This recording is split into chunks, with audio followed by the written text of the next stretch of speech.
Hey, what is going on, everybody? It is a nooner. I like saying that as we hang out here with networking leaders live on 5 different platforms across this wonderful, crazy ass world we live in. I'm bringing in the badass herself, the chapter president for out of the Bethesda Badasses groups, Miss Laura Franco. Laura, say hi. Tell everybody who the hell you are. Howdy, you guys. This is my best intro. Lord of Franco is my name, and Brave Healing is my game. So maybe that gives you a clue that I am a poet, but amongst other things, many, many other things. And I'm happy to be here talking about this new role. Yeah, so it's awesome. So for those who don't know, we have launched Success Champions Networking, virtual networking groups. We have 12 chapters launched across the U.S. right now that are being built out, filled up. And Lord, this happens to be run the one over in what they call it, the DMV area. Is that DMV? Yeah, DC, Maryland, Virginia, DMV, but specifically Bethesda, because I know ultimately there'll probably be multiple groups in the DMV, but I'm going to start it off with one near Bethesda. That's awesome. That's awesome. So, networking for a lot of people is one of those things that you've got in the game, you've figured out how to make it work for you, or it's something that people really struggle with a lot. So for you, kind of give us the definition of what you believe networking really is. Well, I learned it from the best, and that is that it's helping grow other people's businesses. But I will tell you a story about sort of hearing that again from you after having done it for a long time, not really knowing that's what I was doing, or some specifics about how to enhance that process and make it even more badassier. I called myself a connector for many years. Right. And I think that's what I was doing, except for I didn't really have anybody to teach me that in the beginning, or more ways to do it better. And so I really think that now that I know what I didn't know back then, my networking is going way better, and it's way more fun too, actually. Yeah, absolutely. And I think that's an interesting thing is, like, when I wrote my book, I put the chapter in there about how I first got into networking and how horrible of an experience it was for me.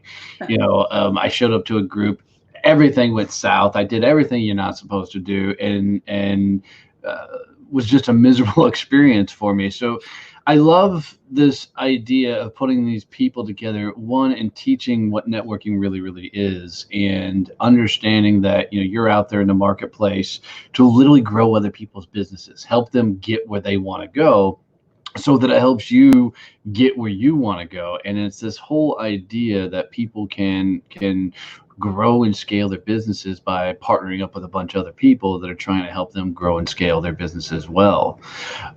For you, have you done a lot of networking group type things, or is it more conferences and stuff? I had, both, but I had done enough networking to know that I fucking hated it.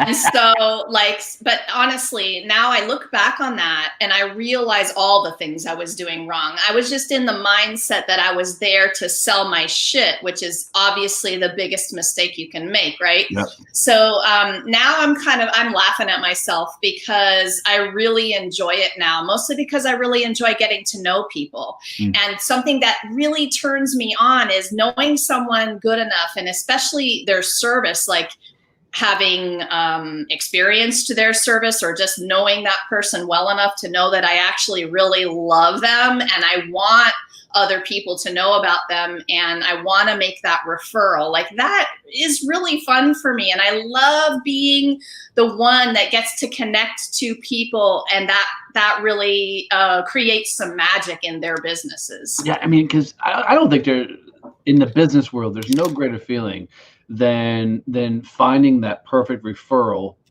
hand it to somebody, and some magic happens. I've been working with Stacey McGovern for years. I've known her for just years, and she runs a massive, in-person security company using off-duty police officers. And I'd never in all those years given her a referral, and it drove me nuts that I couldn't find somebody to introduce her to.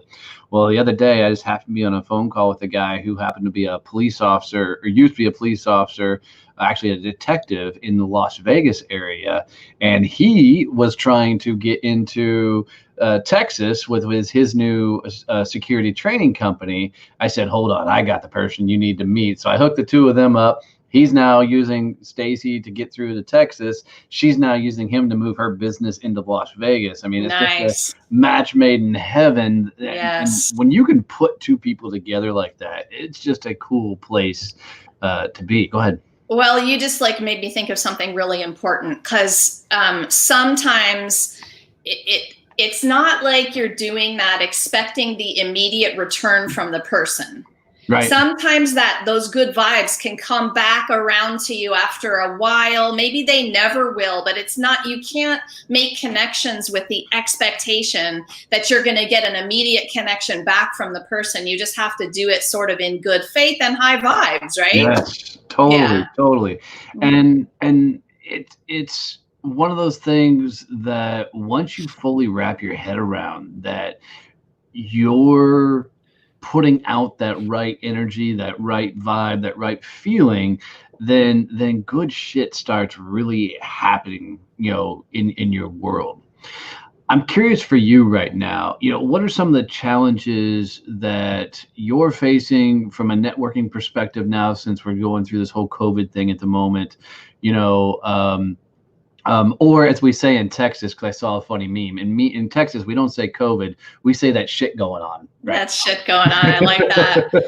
I do like that. The biggest challenge is that, I had spent a good year and a half or maybe more honing in my public speaking skills. And so I'm not having a challenge of using those skills online, but man, do I think the biggest challenge is I just miss being with people and being there in front of people and literally shake. I'm a touchy-feely kind of gal. I've been doing hands-on therapy for like 30 years. And a good hug is, it's awesome. A good handshake, whatever. So just kind of getting the mentality right to come online still with those same kinds of, the same kind of mindset, the same kind of mission to help people and understand that it's temporary. The challenge right now is the uncertainty for me. Yeah, 100%. No, I absolutely agree. It's, luckily, your business, similar to mine, we did a lot of a virtual online business. For me, the biggest in-person thing I did was the public speaking and such. So, and I love a damn good hug, anyway. So it is a whole different idea trying to figure out how do you do this virtual hug to people and keep all these connections and things going. But, I think luckily technology was already ready for all of this for us, what made this a hell of a lot easier transition. Yes, I'm so grateful, man. Am I grateful for all of that? And I was grateful before. I said it out loud many times. We should be so grateful for the platforms that give us global access. Yeah. It's really quite incredible. So now it's like everybody was forced there and people are going through some growing pains, but you and I don't have any growing pains about this because, something we love to do already. Well, and you and I do this, on a weekly basis together. So it makes it really easy. So what do you wish somebody would have told you about networking that you would have loved to know when you first started out that you learned later in your entrepreneur ride? I think the best advice you gave me was set a goal of 2 contacts. And rather than feeling like you're going to go to an event in person or online and pass out 100 business cards, and that would be your goal for the day, is to get your information in as many hands as possible, honing that in to make 2 connections where you get to know them enough that you could actually talk about them to somebody else. That was a mindset game changer. And moving forward, it continues to be the thing that drives me in terms of fun and easy. And Right. so that just switched everything for me, because I thought that, the goal was to get that info out as many, in as many ways as possible. And that's really not it at all. People have to understand who you are. They have to get to know, like, and trust you. And if you're not having real authentic conversations with people, then it is a waste of time. Yeah, I remember I was at a presentation one time and this gal was in front of the room and she was teaching networking, and most of the stuff she was teaching was absolutely amazing until she got to this whole part about, she's like, when you go to a networking event like this, and this room probably had 150 people in it, she goes, don't sit with your other people you work with, that type of thing. Great move. Don't sit with the people you already know. She goes, but you should start a competition with the people you know and make it a point to grab every freaking business card in that room. And who grabs the most business cards wins. And in my head, I'm like, that is such a waste of time, in a networking group, because you have no connection, you have no conversation, you have no get to know you, and you don't know how to help all these other businesses. I don't know how many times I came home from a conference with 30 business cards, looked at them all and said, shit, I have Right. nobody that I can really email and say, wow, it was really nice to meet you, because you weren't really meeting them. You were just passing a card, staring at it for a couple of seconds, and then moving on to the next one. Oh my God, forget it. Or even worse, maybe you cards were passed around the table and you never met the person. Yes. All right. How Yes. about you follow up with that? You're like, hey, great. Thanks for giving me. I got your card. Exactly. That's as bad as a cold call. That is so true. The last couple that I went to were exactly like that. And honestly, when I see that marketed as part of the benefit of the meeting as well, bring 10, you'll have 10 new contacts. Well, not if we just pass cards. Right. Yeah.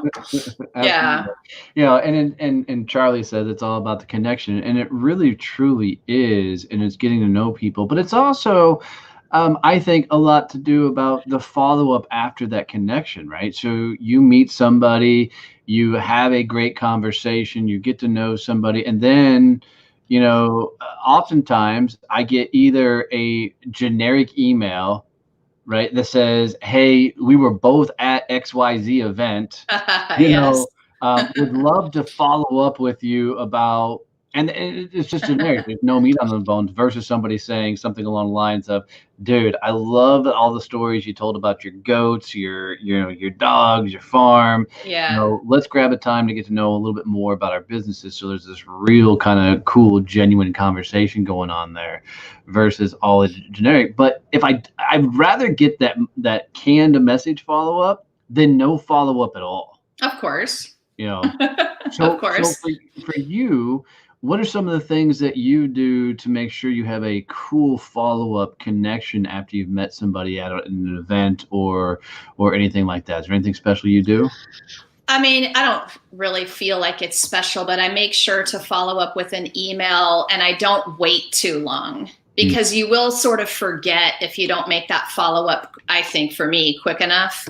And then I think also as quickly as possible, whatever, people have their schedules, but to get on a face-to-face, like a Zoom, if you can't meet for lunch or coffee, nobody's meeting right now anyway, but get on a Zoom and carry the conversation to that next level. And I think if you just get into the habit of doing those things right away, like it's your strategy, then you're going to have a lot more conversations and things are going to start to get way more interesting. Yeah, I totally agree. And there's a couple of things. I mean, Mel, who we love, Mel, says exactly, if you're not connecting, there is no network.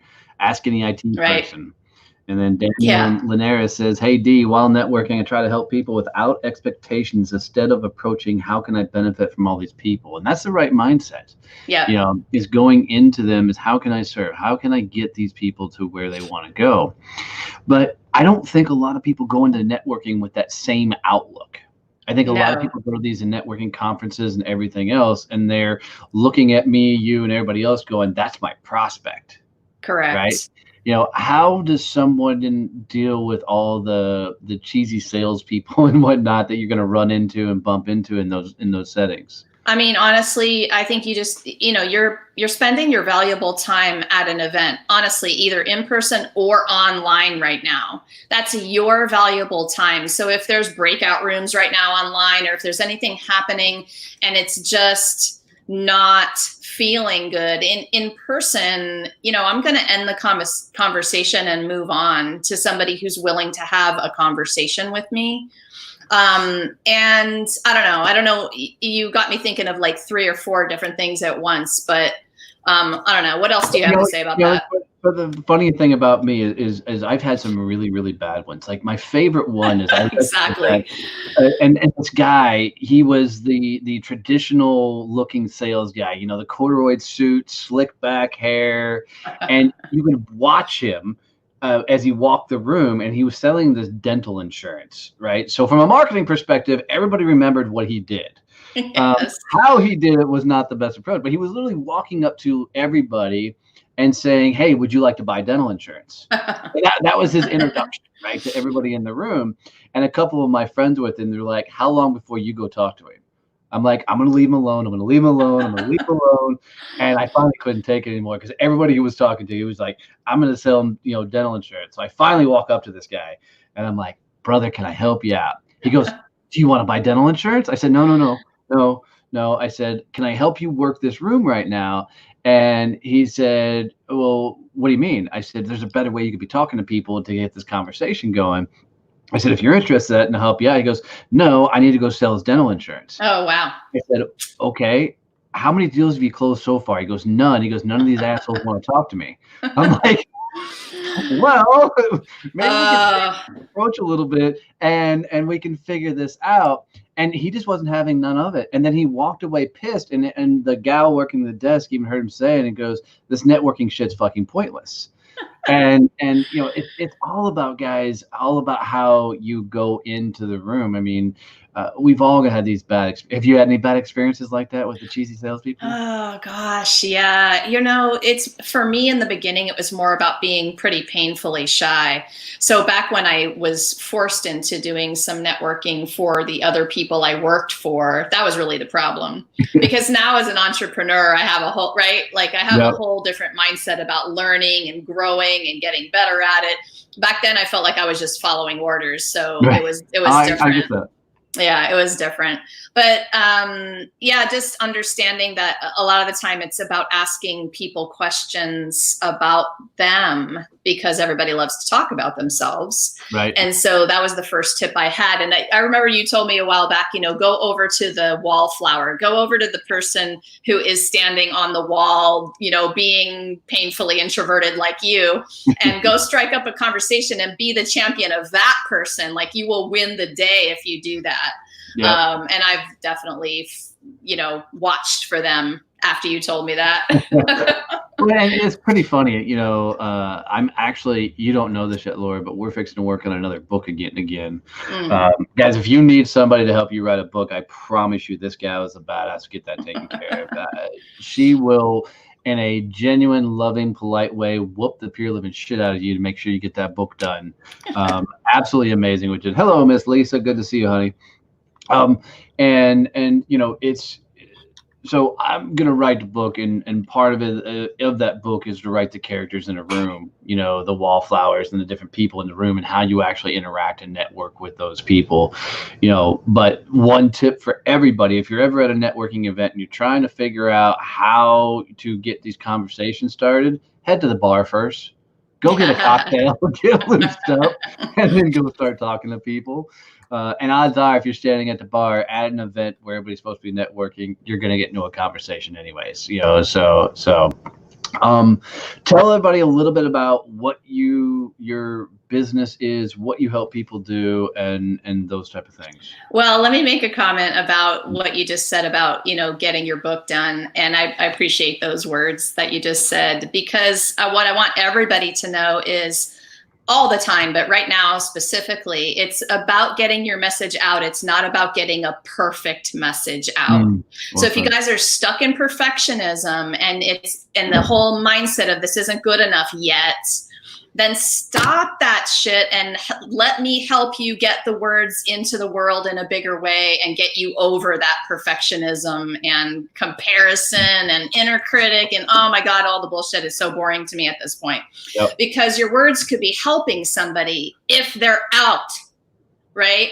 100%. And so Brave Healer Productions has a big fat mission to help healthcare practitioner, healer, entrepreneurs get their messages out in a bigger way. So I'm talking books and blogs and sales pages and Facebook lives and your talks and everything. And I'm fired up about that. That's awesome. That's awesome. Cool. And then you're leading the Bethesda Badasses. Yes. Up there in the DMV.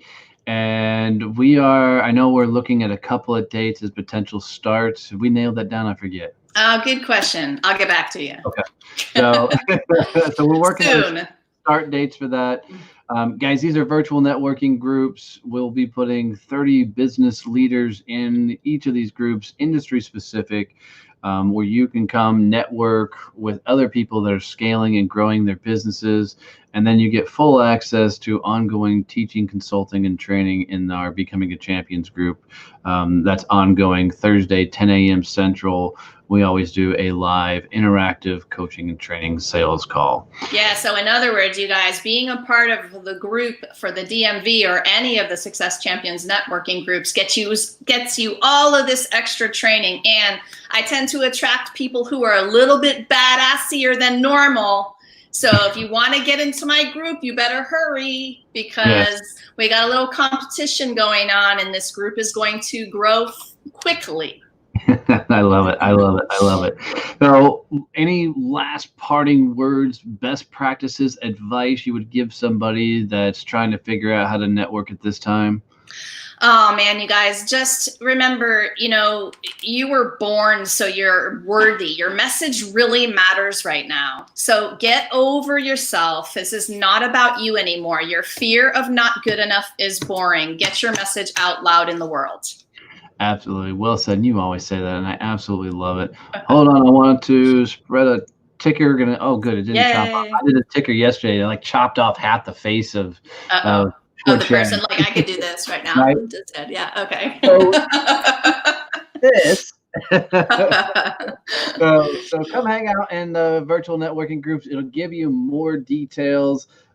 Just come spend time with Laura, all the other badasses in there. We have a chapter forming in your area. If we don't, we will launch one. So awesome. We're at 12 chapters going right now, potentially 14 by the end of next week. So come hang out with us, guys, and network your asses off. Let's grow, scale, and remember, badasses rise together. Thank you, Laura, for being a badass girl. Of course.